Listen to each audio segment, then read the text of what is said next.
I read 8 books in January. Here they are. Starting with my nonfiction, A Woman of No Importance. This is the biography of Virginia Hall, an American amputee working for British Special Ops in Vichy, France, building one of the most comprehensive resistance networks in World War II. My favorite anecdote out of this book is her network of prostitutes intentionally getting German soldiers addicted to heroin and infecting them with STIs before getting treatment from their concierge doctor. I also read All Boys Aren't Blue for Nonfiction Book Club. This is a story of a young black queer, I think they were identifying as male at the time. As a cis, hetero, mostly white female, this is about as different of a life experience as I can read about, and I think it is really important to read the life experiences of people very different from you, understand different perspectives, see the world through their eyes. Would definitely and especially recommend this for young queer youth trying to navigate finding their own identity. Empire of the Vampire. This is like a little bit Witcher, a little bit The Last of Us, set in a medieval French-coded, semi-apocalyptic vibe with hot, sexy vampires. Solid start. I'm definitely continuing book 2 next month.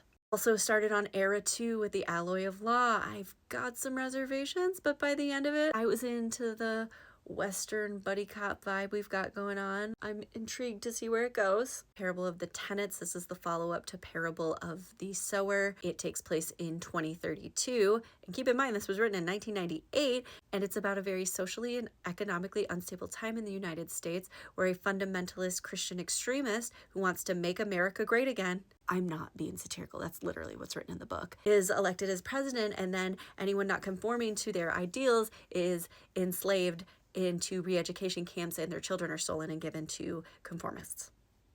Maybe not good for your mental health at this time, but solid read. Also did the 80s classic Ender's Game. This is like the first time I think I've read a YA audience book as a OA, and the themes for YA are like really hitting you over the head. My favorite of which is honestly Thinking About World Leaders is just a bunch of little boys running around confused, not sure of what they're doing.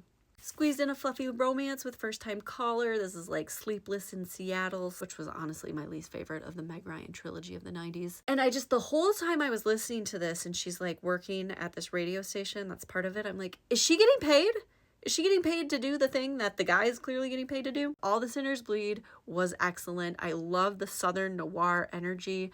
It's giving True Detective. It's, yeah, the big scary story is interesting, but it's still having a lot of commentary about like the historical trauma of the South and racial tensions and kind of the double-edged sword that minorities entering law enforcement have to face when they make the choice to pursue that career path. And it was excellently done. I'm excited to try something else from him.